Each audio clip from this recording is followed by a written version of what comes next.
বিএনপির ভারপ্রাপ্ত চেয়ারম্যান তারেক রহমানের ৩১ দফাতেই রাষ্ট্র সংস্কারের সবই রয়েছে বলে মন্তব্য করেছেন বিএনপির কেন্দ্রীয় নেতা রুহুল কুদ্দুস তালুকদার দুলু।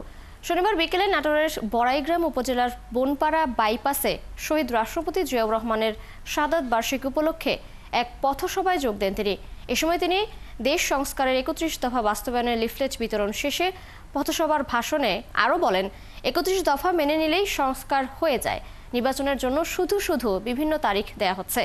যে দল ক্ষমতায় আসবে সেই দলই সংস্কার করবে বলেও মন্তব্য করেন রুহুল কুদ্দুস তালুকদার দুলু।